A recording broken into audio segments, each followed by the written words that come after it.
This case involves one of the most disturbing social media posts ever made before a deadly crime. Kayla Mendoza is facing double manslaughter charges in Florida.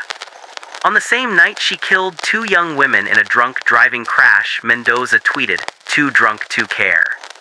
On November 17, 2013, the 20-year-old woman, who wasn't even licensed to drive, got behind the wheel after drinking heavily.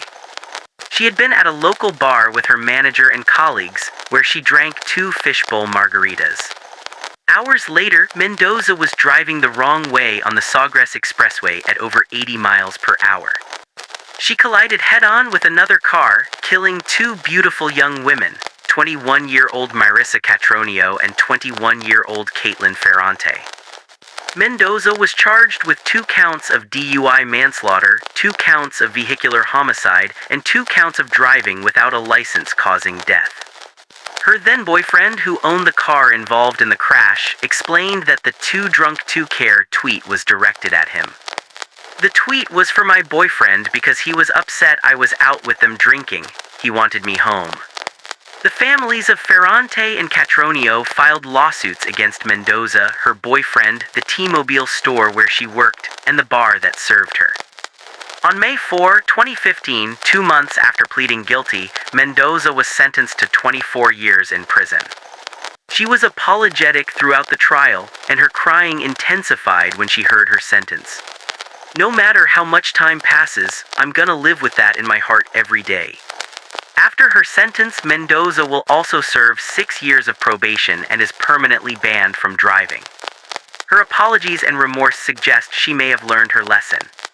But 2 families will never get their daughters back because of her selfish decision to drive drunk. This case involves a convicted killer who showed absolutely zero remorse for his actions. Adrian Dunn, an ex-convict, was sentenced for the murder of Rakim Tariq Charles. Police said Dunn shot Charles in the back during a drug deal in a parking lot on July 16, 2012. And this wasn't even Dunn's first crime. He'd been to prison twice for possessing a firearm. A month before this murder, he committed another shooting. He showed zero remorse throughout the entire trial.